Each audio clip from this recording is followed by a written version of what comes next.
अस्सलाम वालेकुम दोस्तों, जब गुर्दे के अंदर पथरी बनती है तो उसके लिए हम क्या क्या चीज़ें करते हैं, क्या स्टेप होते हैं और कितना वेट करना होता है, आज मैं आपसे डिस्कस करूंगा।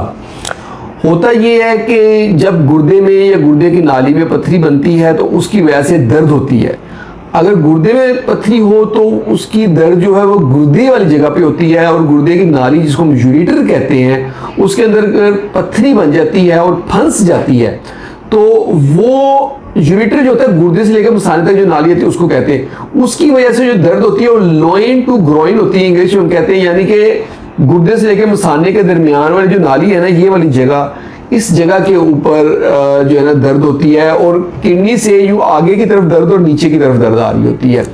तो यूजुअली इस सिम्टम्स से हमारे पास पेशेंट आते हैं तो सबसे पहले हमने पेशेंट का अल्ट्रासाउंड करना होता है या करवाना होता है। बहुत सारे यूरोलॉजिस्ट के पास अपनी अल्ट्रासाउंड मशीन होती है, वो खुद अल्ट्रासाउंड कर लेते हैं। अगर कुछ यूरोलॉजिस्ट हैं वो खुद अल्ट्रासाउंड नहीं करते या उनके पास अवेलेबल ना हो तो वो अल्ट्रासाउंड स्पेशलिस्ट से अल्ट्रासाउंड करवाते हैं। उसमें अगर तो गुर्दे में पथरी है तो वो नजर आ जाती है, लेकिन अगर यूरेटर में गुर्दे से जो मसाने तक नाली आती है उसके अंदर पथरी है तो वो नजर नहीं आती। उसकी वजह से सिर्फ हाइड्रोनेफ्रोसिस होता है, यानी कि गुर्दा फूला होता है और गुर्दे के साथ जो यूरेटर होता है, जो नाली होती है, वो भी फूली होती है।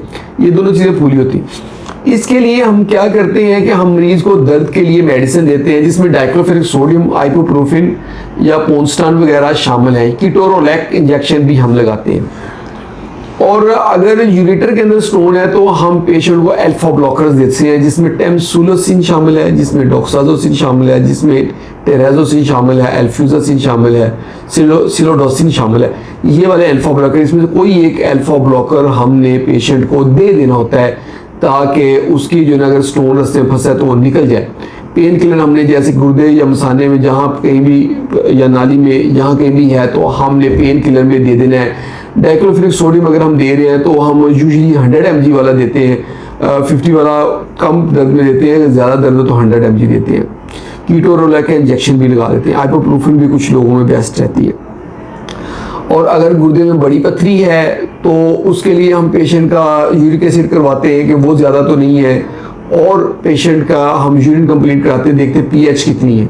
देखें अगर यूरिक एसिड ज़्यादा हो, पीएच जो है वो कम हो काफ़ी, तो हम मेडिसिन से इस पथरी को रिजॉल्व कर सकते हैं। लेकिन अगर यूरिक एसिड नॉर्मल है और पीएच भी नॉर्मल है या बहुत ज़्यादा कम नहीं है, 6 तक है, तो इस तरह की पथरी के रिजॉल्व होने के चांसेस कम होते हैं। तो उसके लिए या तो हम वेट करते हैं, अगर छोटी पथरी है, अगर बड़ी पथरी है तो शौक से निकालते हैं, अगर बहुत बड़ी है तो ऑपरेट कर देते हैं, ऑपरेट करके इसको निकालते हैं।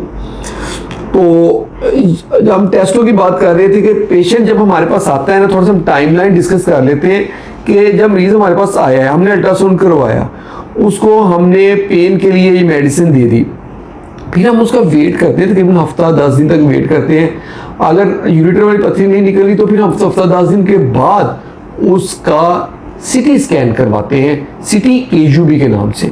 उस सिटी स्कैन में हमें एग्जैक्ट साइज स्टोन का पता चलता है, एग्जैक्ट लोकेशन पता चलती है और एग्जैक्ट डेंसिटी पता चलती है, जिसको HU या हाउसफुल यूनिट भी कहते हैं।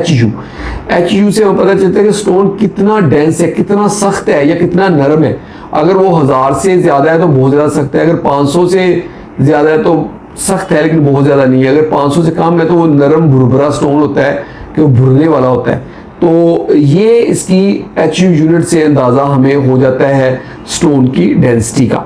ये हमें सिटी स्कैन से पता चलता है। ये हम इसलिए, लेकिन ये कॉस्टली होता है। देखिए अगर हम इधर फैसलाबाद में देखें तो 8-9 हज़ार से 10 हज़ार तक ये हो रहा होता है, और कुछ सिटीज़ में ये बहुत महंगा होता है। हो सकता है कि सस्ता हो तो 6,000 से कम तक का तो नहीं कहीं होगा।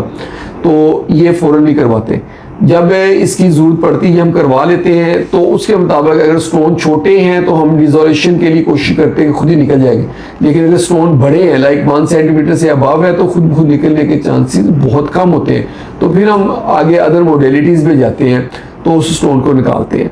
तो ये थी आज की हमारी वीडियो कि अगर स्टोन जो है किडनी में है, दर्द हो रही है, तो उसको हम क्या टाइमलाइंस, क्या क्या ट्रीटमेंट, क्या क्या टेस्ट करवाते हैं। होप आप लोगों को वीडियो पसंद आई होगी। अगर वीडियो पसंद आई तो इसको लाइक कर दें, इसको शेयर करें अपने दोस्तों के साथ, और हमारे चैनल को सब्सक्राइब करें ताकि आपको हेल्थ से रिलेटेड अच्छी अच्छी वीडियोस मिलती रहे। बहुत बहुत शुक्रिया।